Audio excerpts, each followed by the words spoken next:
The sun was setting behind the tall buildings of the city. Traders were closing their stalls, mothers were calling their children home, and buses were honking loudly as they carried passengers away.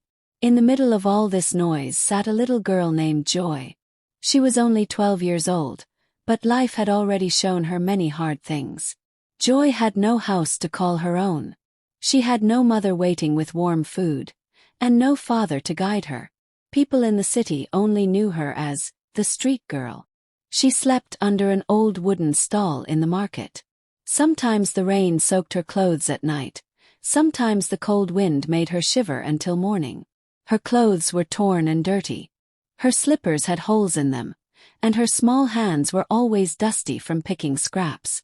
But her eyes were bright, and her smile when it came was full of courage. Deep inside her heart, Joy carried something many people had already lost: hope. Every morning Joy walked through the market. She begged for small coins or leftover food. Some people gave her pieces of bread or roasted corn. Some gave her nothing. Others shouted at her to go away. But Joy never quarreled. She only said softly, "Thank you," even when she received nothing.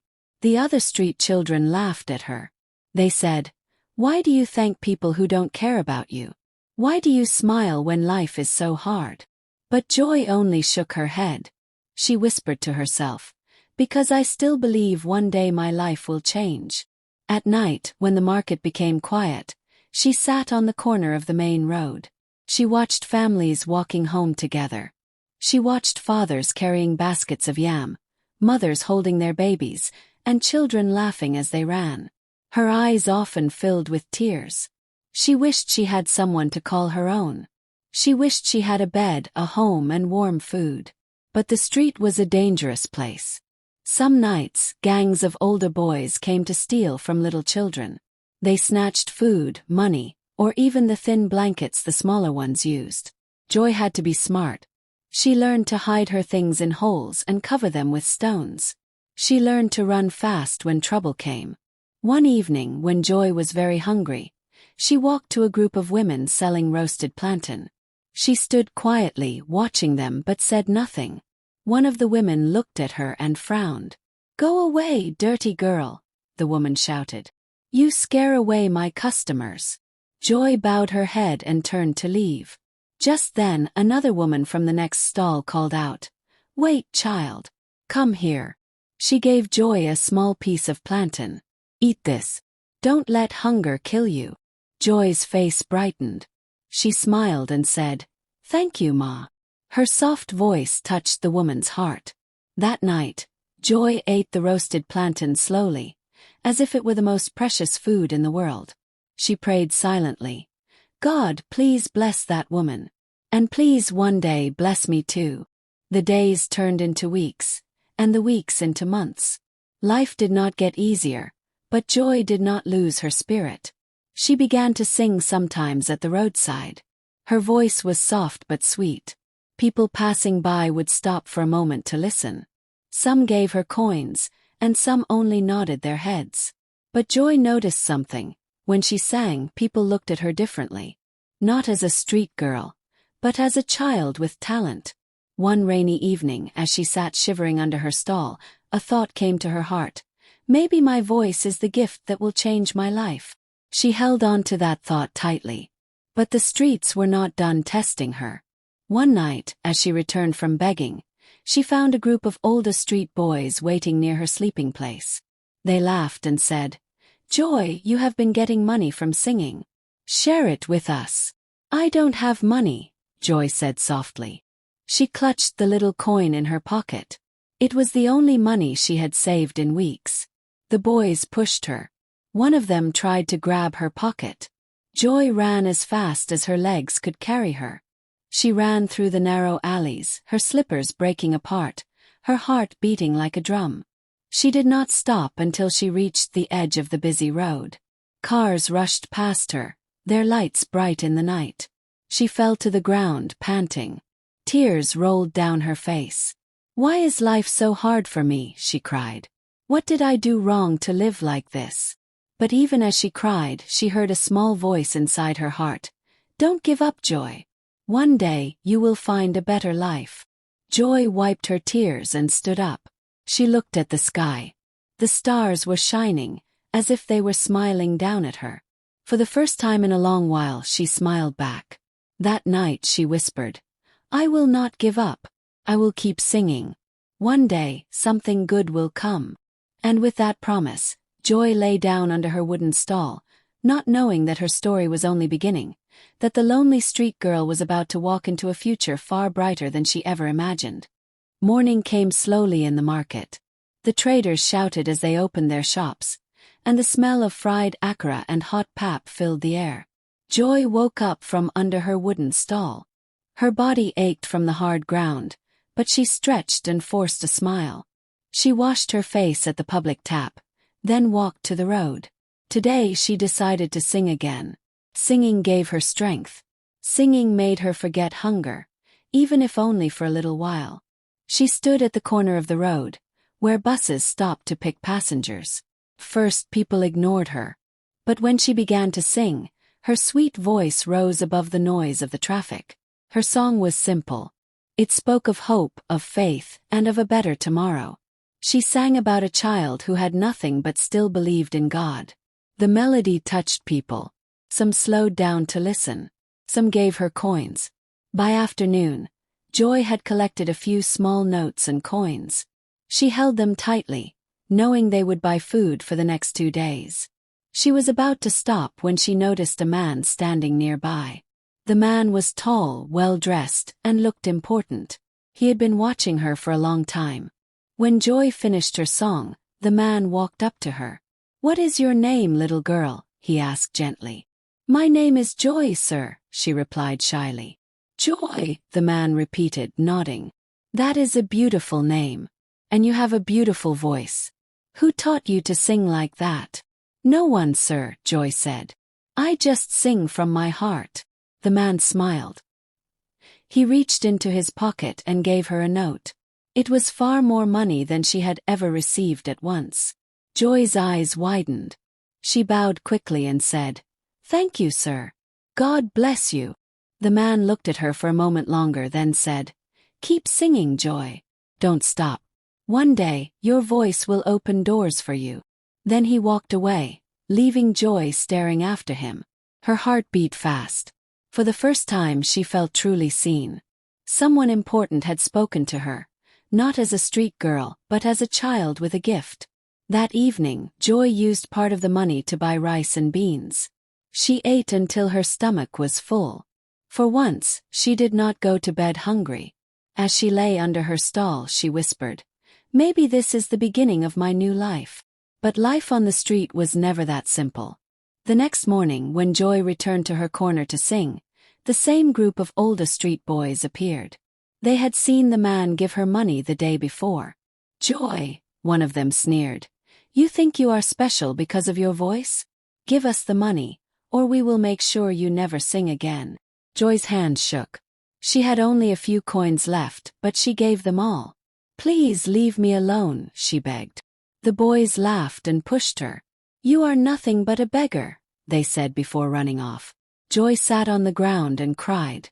Her dream of a better life felt far away again. Yet, even in her tears, she remembered the man's words. "Don't stop singing."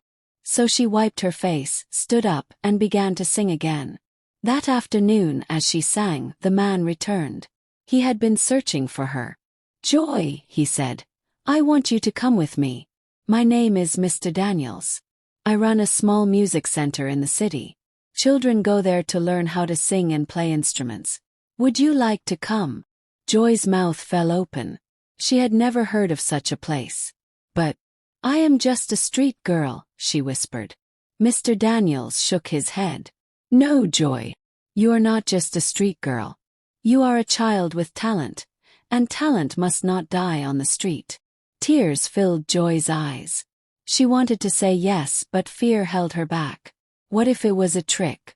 What if he only wanted to use her? Seeing her fear, Mr. Daniels said kindly, "I will not force you. Take your time. Tomorrow I will come again. Think about it."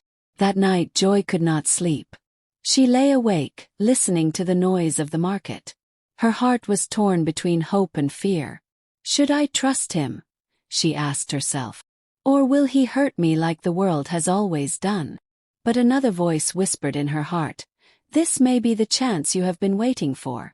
In the middle of the night, as she hugged herself against the cold, she made a decision. The next morning when Mr. Daniels came back, Joy was waiting. Sir, she said with a trembling voice, I will come with you. Mr. Daniels smiled. Good. You will not regret this. He gave her a clean dress and shoes. For the first time in many years, Joy wore clothes that were not torn. She could hardly recognize herself. As they walked away from the market, the other street children stared. Some whispered in envy, some in disbelief. But Joy kept walking, her heart pounding. She looked back one last time at the stall where she had lived, the place that had been her only home. Then she turned her face forward. For the first time in her life, Joy was leaving the street. She did not know what awaited her, but she carried a small flame of hope in her heart. Her journey into a new world had just begun. Joy's legs shook as she walked beside Mr. Daniels. The city looked different from this side of the road. For years, she had only known the market corner, the crowded stalls, and the dirty alleys. Now, she was moving toward a part of town she had never seen. The houses were bigger. The streets were cleaner. Children in neat uniforms laughed as they returned from school. Joy's heart beat faster. Will I ever belong in a place like this? She wondered. Mr. Daniels noticed her silence. Are you afraid? He asked kindly. Joy nodded. Yes, sir. I don't know anyone here. And I am not like these children. I don't even know how to read or write. Mr. Daniels smiled gently.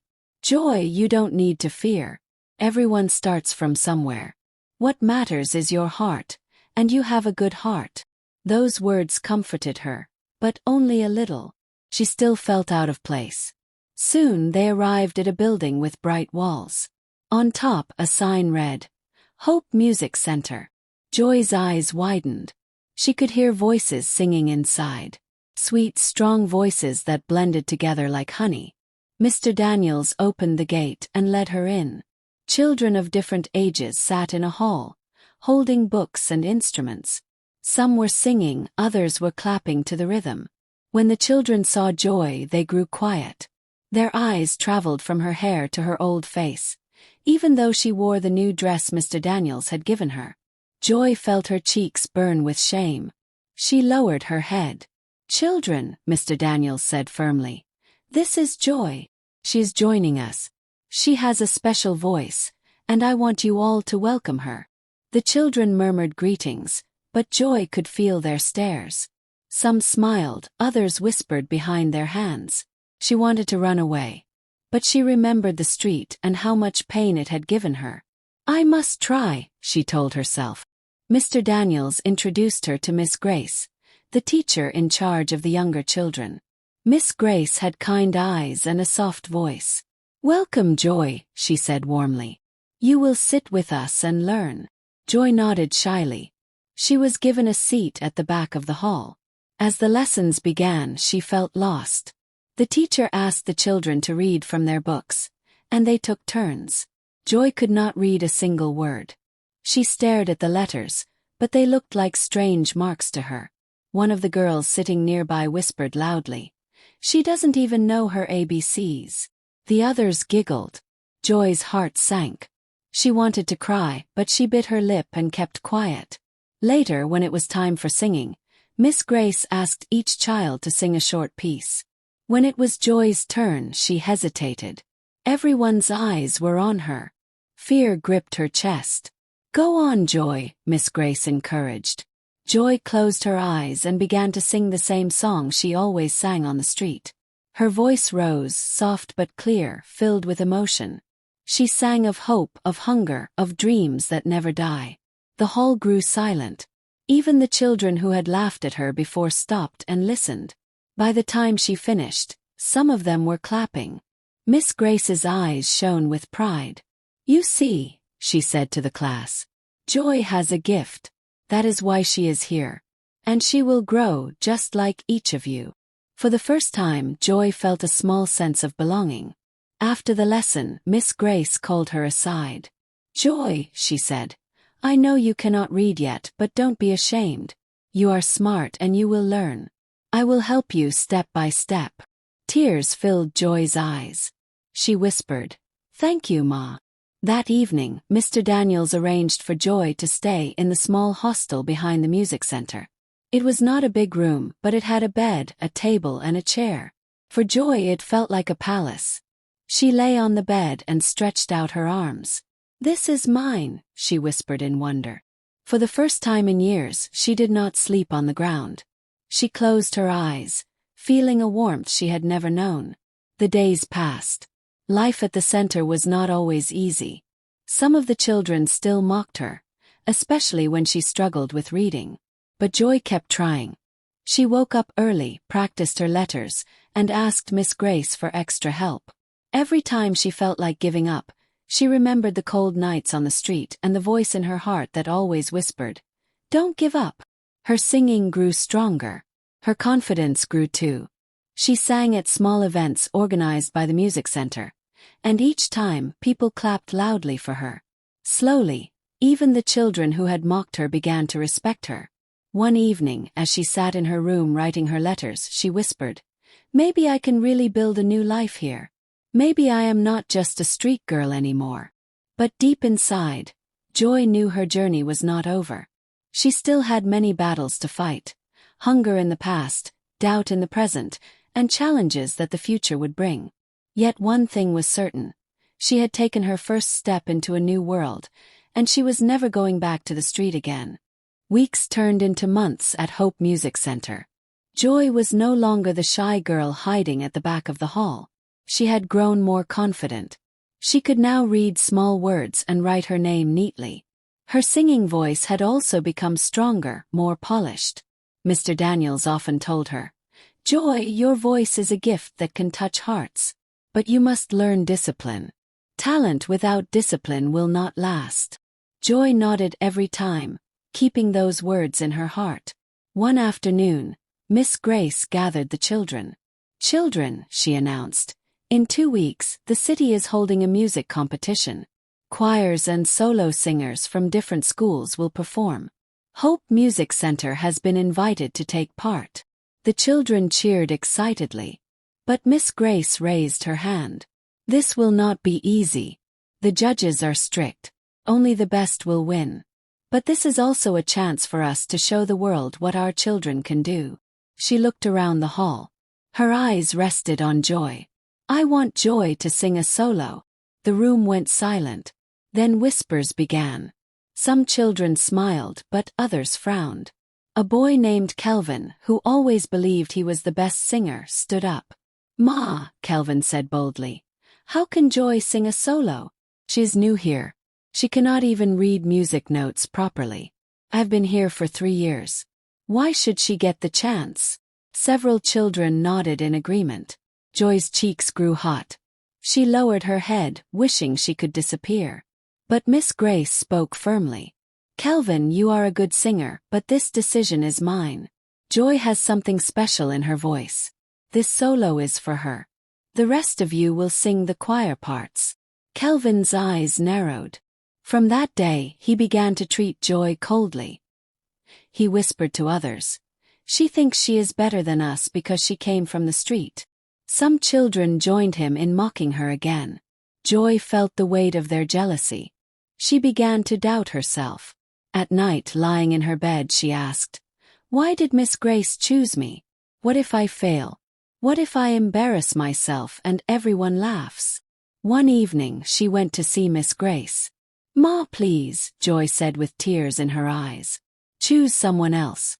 I don't think I can do this." Miss Grace held her hands gently. "Joy, listen to me. I know you are afraid, but fear is part of the journey. You have a voice that carries hope. This competition is your chance to shine. Do not let fear steal it from you." Joy wiped her tears and nodded slowly. Deep inside, she still felt small, but Miss Grace's words gave her courage to continue practicing. The days rushed by. The children rehearsed every morning and evening. Joy practiced her solo until her voice grew tired. Still, Kelvin and his friends mocked her. Once, Kelvin even said, "When you forget your lines on stage, don't cry. Just run back to the street where you belong." Joy's chest tightened with pain, but she refused to answer him. Instead, she prayed silently. "God, please help me. Don't let me fail." Finally, the day of the competition arrived. The children wore matching uniforms, white shirts and black trousers or skirts. Joy's uniform was new, and as she looked at herself in the mirror, she hardly believed it was her. Mr. Daniels and Miss Grace led them to the big hall where the competition was taking place. Choirs from many schools were already there, some tuning instruments, others warming their voices. The hall was filled with noise, excitement, and fear. When it was their turn, the choir stood on stage. Joy's knees shook as she took her place in front for the solo part. The bright lights blinded her for a moment, and the crowd of people made her heart pound. The music began. The choir sang the opening lines beautifully. Then it was time for Joy's solo. She took a deep breath, closed her eyes, and began to sing. At first, her voice trembled. But then she remembered the street nights, the hunger, the cold, and the small voice that had always told her, "Don't give up." From deep inside, strength rose within her. Her voice grew steady, clear, and powerful. The hall became silent. Every word she sang carried emotion. It was not just music, it was her life poured into a song.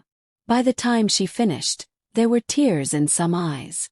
The audience clapped loudly, rising to their feet. Joy opened her eyes and saw people cheering. She could hardly believe it. The choir finished their part strongly, and together they bowed. When they walked off the stage, even Kelvin was silent. He could not deny what he had just heard. After all the performances, the judges announced the results. "First place," the announcer said, "goes to Hope Music Center." The children screamed with joy. Mr. Daniels and Miss Grace hugged them. But when the announcer added, "Best solo performance, Joy from Hope Music Center," Joy froze. The crowd clapped again. Some even shouted her name. Tears ran down her face as she walked to the stage to receive the small trophy. She held it tightly, her hands shaking. In that moment, she remembered the nights she slept hungry, the times she begged for food, and the days people called her dirty street girl. Now she was standing on a stage, honored and applauded. As she looked into the crowd, she whispered softly, "Thank you, God. Thank you for lifting me from the street." But even as she smiled, she knew her journey was not finished.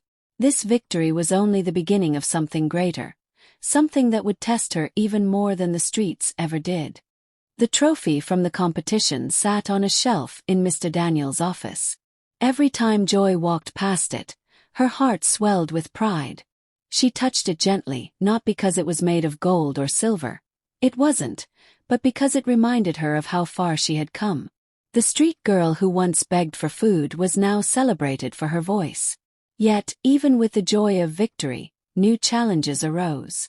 After the competition, reporters wrote about Hope Music Center. Pictures of Joy holding the trophy appeared in a local newspaper. Some people who once ignored her at the market now pointed at her picture and whispered, "Isn't that the little girl who used to beg for food?" Joy felt both proud and shy. She never wanted to forget where she came from, but she also didn't want to be trapped by her past. One evening, Mr. Daniels called her into his office. He had a serious look on his face. "Joy," he said, "I have good news. A foundation has seen your story in the newspaper. They want to sponsor your education. They will pay for your school, your books, and your music training." Joy's mouth fell open. "School? For me?" "Yes, Joy," Mr. Daniels said with a smile. "For you. You deserve this chance." Tears filled Joy's eyes. She could hardly believe it. For years, she had watched children in neat uniforms going to school while she sat hungry by the roadside. Now she was going to be one of them. The next week, Joy received her first school uniform. She looked at herself in the mirror, hardly recognizing the girl staring back. She no longer looked like the ragged child from the street. She looked like a student with a future. But starting school was not easy. Joy struggled to catch up with the other children. She was older than most of her classmates, and sometimes they teased her when she stumbled over words. "You read too slowly," one boy sneered. "You still don't know multiplication," another girl mocked. Joy's heart hurt, but she refused to quit. Every night she studied harder. Miss Grace often sat with her after music lessons to help with reading and writing. Slowly, Joy began to improve. She discovered something about herself. She was not only good at singing, but she was also smart. She loved learning new things. Books opened doors in her mind she never knew existed. Months passed. Joy grew stronger in both school and music. She sang at church programs, charity events, and even on local radio. People began to know her name. One day, she was invited to sing at a big event in the city. Important people would be there. Politicians, business leaders, and artists. Mr. Daniels told her, "Joy, this is your moment. Sing as if the whole world is listening." The night of the event, Joy stood backstage, trembling. The hall was grand, filled with bright lights and a sea of people. Her heart pounded as she remembered the cold nights on the street. Then she closed her eyes and whispered, "God, this is for you. Thank you for bringing me this far." When she stepped onto the stage, the audience clapped. She lifted the microphone and began to sing. Her voice floated across the hall, pure, strong, and full of emotion. She sang not only with her lips but with her soul. By the time she finished, the entire hall rose to their feet, clapping and cheering. Some people had tears in their eyes. After the performance, several people came to speak with her. One woman, a famous singer, told her, "Joy, your voice is rare. If you continue, you will go very far." Joy bowed and said, "Thank you, Ma. I will never stop singing." That night, as she lay in her bed at the hostel, she thought about her journey. She remembered the nights she begged for scraps, the times gangs chased her, the cold ground she once called her bed. Now she had a home, an education, and a future. She realized something very important. Her name, Joy, was not just a name. It was her story. Joy decided she would never forget the children still on the street. "One day," she whispered to herself, "I will build a place for them. A place where no child will go to bed hungry. A place where their talents can shine." Her eyes closed as a smile spread across her face. The street had once tried to break her, but it had only made her stronger. The little girl who once lived in shadows was now standing in the light. And though the world still called her the street girl, she was no longer the same. She was Joy, the girl who rose from the dust and found her song. Thanks for watching. Please don't forget to like and subscribe for more stories.